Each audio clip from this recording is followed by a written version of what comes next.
കേൾക്കുന്ന നിങ്ങൾക്ക് ഓരോരുത്തർക്കും എന്റെയും കോമ്പറ്റേറ്റീവ് ക്രാക്കറിന്റെയും വിഷുദിനാശംസകൾ. ഈ ഒരു വിഷുക്കാലത്ത് കോമ്പറ്റേറ്റീവ് ക്രാക്കറിന്റെ എല്ലാ കോഴ്സുകളും അപ് ടു 30% ഓഫറോടുകൂടി നിങ്ങൾക്ക് ലഭ്യമാക്കാവുന്നതാണ്. കൂടുതൽ വിവരങ്ങൾക്ക് താഴെ കാണുന്ന നമ്പറിൽ കോൺടാക്ട് ചെയ്യൂ. എല്ലാവർക്കും നമസ്കാരം. എൻ്റെ പേര് ഷൈജു. ഞാൻ നിങ്ങളുടെ മാത്സ് അധ്യാപകനാണ്. അപ്പം ഞാൻ ഇന്ന് നിങ്ങളുടെ മുമ്പിൽ വന്നിരിക്കുന്നത്, നിങ്ങൾക്ക് എല്ലാവർക്കും അറിയാം, നമ്മുടെ പരീക്ഷ, അതായത് റെയിൽവേ ഗ്രൂപ്പ് ഡി പരീക്ഷ നമ്മൾക്കൊരു ജൂൺ മാസം മുതൽ നമുക്ക് പ്രതീക്ഷിക്കാവുന്നതാണ്. ജൂൺ മാസത്തിൽ തുടങ്ങി നവംബർ വരെ നീണ്ടു നിൽക്കുന്ന ഒരു പരീക്ഷാ തീയതി ആയിരിക്കാം നമ്മൾ പ്രതീക്ഷിക്കുന്നത്. സോ ഇതിനാണ് സാധ്യത വളരെ കൂടുതൽ. അപ്പോൾ ഒരു നവംബറോടുകൂടി എല്ലാ പ്രോസസ്സും അവസാനിപ്പിച്ചതിന് ശേഷം ഡിസംബർ മാസം മുതൽ നമുക്ക് അഡ്വൈസ് പ്രതീക്ഷിക്കാവുന്നതാണ്. അതായത് 2025 ഒരു സർക്കാർ സർവീസിലേക്ക് എത്തുക എന്നുള്ള നിങ്ങളുടെ വലിയൊരു മോഹം 2025 പൂ പണിയണമെങ്കിൽ നിങ്ങൾ ഈ വരുന്ന RRB ഗ്രൂപ്പ് ഡി പരീക്ഷയ്ക്ക് ആത്മാർത്ഥമായിട്ട് അങ്ങ് പ്രിപ്പയർ ചെയ്തേക്കൂ.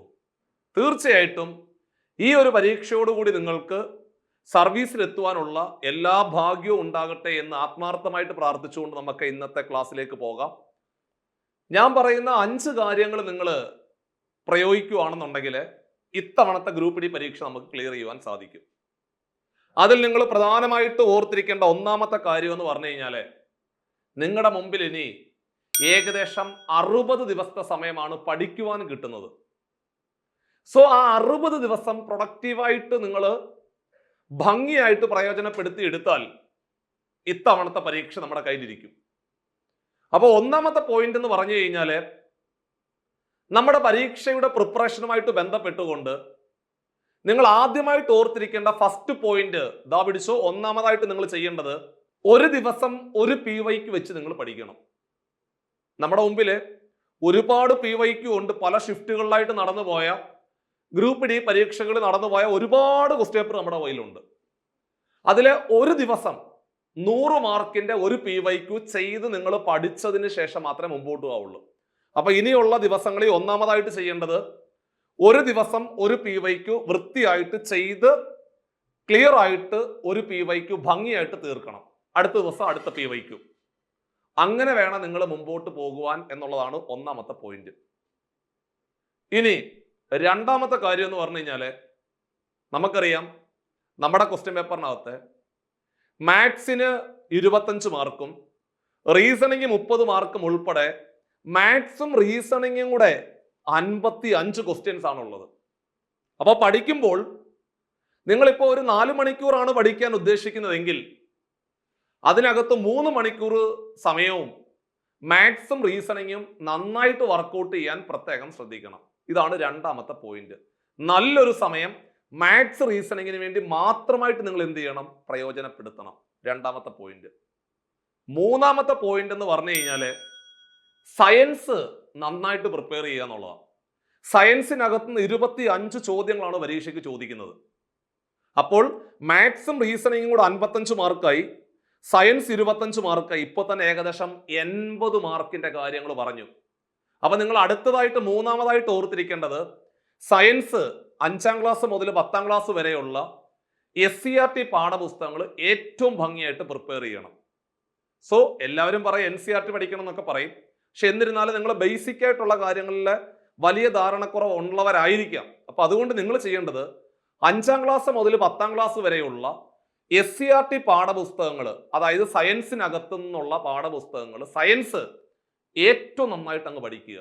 അപ്പൊ നിങ്ങളുടെ കയ്യിൽ ഏകദേശം 80 മാർക്കിന്റെ പ്രിപ്പറേഷൻ അവിടെ അവസാനിക്കുകയാണ്. ബാക്കിയുള്ള സമയത്ത് മാത്രമേ GK വിഷയങ്ങൾക്ക് നിങ്ങൾ പ്രാധാന്യം കൊടുക്കാവുള്ളൂ. GK കറണ്ട് അഫേഴ്സ് 20 മാർക്കിനുണ്ടെങ്കിലും ഒരു കടല് പോലെ കിടക്കുന്ന ഒരു സംഭവമാണ് നിങ്ങളുടെ മുമ്പിലുള്ളത്. ഒരുപാട് സമയം എടുക്കും. പക്ഷേ ഈ 80 മാർക്കിനകത്തുനിന്ന് ഏറ്റവും കുറഞ്ഞ ഒരു 70 മാർക്ക് അടിക്കുന്ന രീതിയിൽ പ്രിപ്പയർ ചെയ്യണം. അപ്പൊ 3 കാര്യങ്ങൾ നമ്മൾ പറഞ്ഞു കഴിഞ്ഞു. നാലാമതായിട്ട് നിങ്ങൾ ഓർത്തിരിക്കേണ്ട പ്രധാനപ്പെട്ട പോയിന്റ് എന്ന് പറഞ്ഞാൽ ടൈം മാനേജ്മെന്റ് ആണ്. അതായത് ഒരു നിർദ്ദിഷ്ട സമയം നിങ്ങൾ ഡിസൈൻ ചെയ്തിട്ട് ആ ഒരു സമയത്തിനുള്ളിൽ പല ടോപ്പിക്കുകളും കവർ ചെയ്യണം. ഇപ്പൊ നിങ്ങൾ ഒരു ടൈം ആൻഡ് വർക്കിന്റെ ഒരു 20 ചോദ്യങ്ങൾ ചെയ്ത് പഠിക്കാൻ തീരുമാനിച്ചു. ആ 20 ചോദ്യങ്ങൾ ചെയ്ത് പഠിക്കുമ്പോൾ നിങ്ങൾ ഒരു ടൈം ഡിസൈഡ് ചെയ്യണം. 10 മിനിറ്റ് അല്ലെങ്കിൽ 15 മിനിറ്റ് സമയം. അതിനുള്ളിൽ ആ 20 ചോദ്യങ്ങളും ഭംഗിയായിട്ട് ചെയ്ത് പഠിക്കണം. അപ്പൊ 4ാമത്തെ പോയിന്റ് എന്ന് പറഞ്ഞാല് ടൈം മാനേജ്മെന്റ് ആണ്. നിർദ്ദിഷ്ട സമയത്തിനുള്ളിൽ ഈ പറയുന്ന രീതിയിലുള്ള കാര്യങ്ങളെല്ലാം പൂർത്തിയാക്കണം. നിങ്ങളിപ്പോ ഒരു OMR ചെയ്യാൻ തീരുമാനിച്ചാൽ പോലും അത് ഓൺലൈൻ വഴി മാത്രമേ ചെയ്യാവുള്ളൂ. കാരണം നമ്മുടെ പരീക്ഷ ഓൺലൈൻ പരീക്ഷയാണ്. അപ്പൊ ടൈം മാനേജ്മെന്റ് എപ്പോൾ നിങ്ങൾ എന്ത് ചെയ്താലും ടൈം മാനേജ്മെന്റ് ഏറ്റവും പ്രധാനപ്പെട്ട പോയിന്റ് ആണ്. കാരണം നമ്മുടെ പരീക്ഷ നടക്കുന്നത് 90 മിനിറ്റ് അല്ലെങ്കിൽ 1.5 മണിക്കൂർ കഴിയുമ്പോൾ ഓട്ടോമാറ്റിക്കായിട്ട് പരീക്ഷ അവസാനിക്കുകയാണ്. അപ്പൊ ആ 90 മിനിറ്റിൽ നിങ്ങൾ എങ്ങനെ ചെയ്യുന്നോ അതാണ് നിങ്ങളുടെ ഭാവിയെ നിർണ്ണയിക്കുന്ന ഈ പരീക്ഷയിൽ റിഫ്ലക്ട് ചെയ്യുന്നത്. അപ്പൊ ടൈം മാനേജ്മെന്റ് കൃത്യമായിട്ട് ശ്രദ്ധിക്കണം. ആ രീതിയിൽ വേണം മുമ്പോട്ട് പോകാൻ. അവസാനത്തെ പോയിന്റ് 5ാമത്തെ പോയിന്റ് എന്ന് പറഞ്ഞു കഴിഞ്ഞാല് നെഗറ്റീവ് മാർക്ക് ഒരിക്കലും വരാൻ പാടില്ല. അതായത് പരീക്ഷയ്ക്ക് ഒരു കാരണവശാലും ഗസ് ചെയ്യാൻ പാടില്ല. ഗസ് ചെയ്തുകൊണ്ട് ഒരു 10 എണ്ണത്തില് 5 എണ്ണം ഇതൊക്കെ വരാൻ സാധ്യതയുണ്ട് എന്നുള്ള രീതിയിൽ ഗസ് ചെയ്തുകൊണ്ട് ഒരിക്കലും ഒരു ചോദ്യവും നിങ്ങൾ കുത്താൻ പാടില്ല. അത് പ്രത്യേകം ശ്രദ്ധിക്കണം. അപ്പൊ ഈ 5 കാര്യങ്ങൾ വൃത്തിയായിട്ട് ഓർത്തിരിക്കണം. ഈ 5 കാര്യങ്ങൾ നിങ്ങൾ ഭംഗിയായിട്ട് ക്ലിയർ ആയിട്ട് മുമ്പോട്ട് കൊണ്ടുപോകണമെന്നുണ്ടെങ്കിൽ ഇത്തവണത്തെ ഗ്രൂപ്പ് ഡി പരീക്ഷ നമുക്ക് കയ്യിൽ ഒതുക്കാവുന്നതേ ഉള്ളൂ. സോ നന്നായിട്ട് പഠിക്കുക, നന്നായിട്ട് പഠിച്ച് മുമ്പോട്ട് പോവുക. നിങ്ങൾക്കുള്ള എല്ലാ സംശയങ്ങളും ക്ലിയർ ചെയ്യുവാൻ വേണ്ടി നമ്മുടെ ടീം ഇവിടെ സജ്ജമാണ്.